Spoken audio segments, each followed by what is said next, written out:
The story of the Red Ripper. A quiet man from the Soviet Union, a school teacher, was secretly one of the most dangerous serial killers in history. His name was Andrei Chikatilo. To everyone around him, he was an ordinary man, a father, a husband, a mild-mannered teacher who kept to himself. He wore thick glasses, carried books under his arm, and spoke softly, the kind of man you'd never think twice about. But beneath that calm exterior was something else, something no one could see. Between the late 1970s and early 1990s, Chikatilo committed a series of brutal murders across the Soviet Union. He targeted those who were often forgotten, runaways, street children, and women traveling alone. For years, his crimes went unnoticed, buried under bureaucracy, fear, and disbelief. It wasn't once or twice. It was dozens of times, over a decade. Each time, he traveled between cities, carefully choosing victims who wouldn't be missed right away. By the time authorities realized a pattern, he had already disappeared into another town. Chikatilo's childhood had been shaped by war and starvation. He grew up during the famine years in Ukraine, surrounded by fear, hunger, and stories of neighbors who went missing and never returned. He was bullied as a child, shy, isolated, humiliated. As he grew older, those buried emotions twisted into something darker: resentment, control, and a desperate need to feel powerful in a system where most people felt powerless. He once said that he was a mistake of nature. And in a way, he wasn't hiding his evil, he was explaining it. To his neighbors, Andrei was a bit strange, awkward, quiet, and nervous, but harmless. To his students, he was strict but forgettable. To his co-workers, he was just another tired Soviet man trying to get by. He lived in a cramped apartment, waited in bread lines, and complained about the same shortages everyone else did. He blended in so well that even when the police interviewed him about the murders, they didn't take him seriously. His victims were mostly young women and children who trusted him, people who believed he was safe. Many were runaways or travelers who just needed help finding their way home.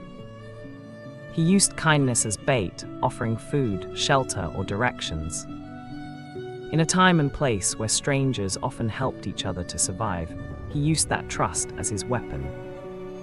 Most of his encounters started in train stations. If someone looked lost, tired, or hungry, he approached with an offer, a ride, a meal, a place to rest. He seemed like a teacher or a friendly uncle, calm, polite, harmless. That's how he got close. Once alone, away from the public, he changed completely. Those moments weren't about passion, they were about control, about power. After each attack, he felt relief. He would later say that he couldn't stop. And the more he got away with it, the more confident he became. He didn't have a type. He targeted anyone vulnerable, young or old, male or female. To investigators, that made it nearly impossible to link the crimes. There was no clear pattern, no single victim profile, just chaos spread across miles of Soviet rail lines. At first, police thought they were looking for multiple killers. But in reality, it was just one man, hiding in plain sight. The Soviet Union in the 1980s didn't even have an official term for serial killer. The government believed such crimes were a Western problem. That belief blinded investigators. Instead of looking for a pattern, they focused on local suspects, even arresting and executing innocent people just to close cases. Andrei knew this. He watched the news reports. He saw the panic. And while the wrong men were being punished, he kept going. He was smart, patient, and cautious. He used trains to travel, picking new locations each time. He left almost no trace, just confusion. By 1984, the killings had become too frequent to ignore. The government finally created a special task force to catch the unknown murderer the media had started calling Asterisk, the Rostov Ripper. Detectives began linking the murders to railway routes. They realized all the victims had last been seen near train stations. The net was tightening, but Andrei was still careful. Then came his mistake. In 1990, a police officer noticed a man in a station acting suspiciously. He was covered in mud, his shoes stained with something dark, and he seemed nervous. When they stopped him, he had a bag with a knife and rope, but no clear reason to have them. At first, the police didn't realize who he was. They detained him for minor offenses, not murder. But during the investigation, detectives ran his name through their system and found he had been questioned before, years earlier. This time, they decided not to let him slip away. They kept him under surveillance for weeks. When they finally arrested him again, they searched his belongings and matched items to multiple crime scenes. Andrei stayed calm.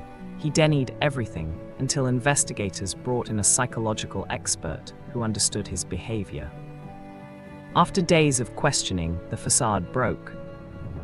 He confessed to the killings, one after another, in chilling detail. The number shocked even the investigators, over 50 victims. His trial in 1992 became one of the most infamous in Russian history. Crowds filled the courtroom. Reporters from around the world came to see the man who had haunted a nation for more than a decade. He sat in a metal cage, emotionless, rambling about his life and the urge that drove him. When the verdict came, the courtroom erupted. He was found guilty and sentenced to death. In 1994, the sentence was carried out. Just like that, one of the most notorious killers in modern history was gone. After Chikatilo's arrest, the Soviet justice system began to change. The case forced law enforcement to adopt new methods of criminal profiling and forensic psychology. For the first time, the idea of a serial killer was openly discussed in the USSR.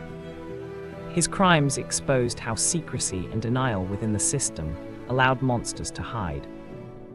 The tragedy sparked reform, a new understanding of how evil can thrive when institutions look the other way.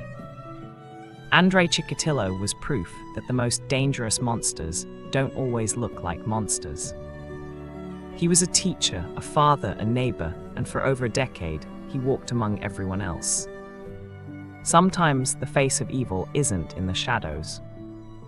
It's the one smiling back at you from across the street.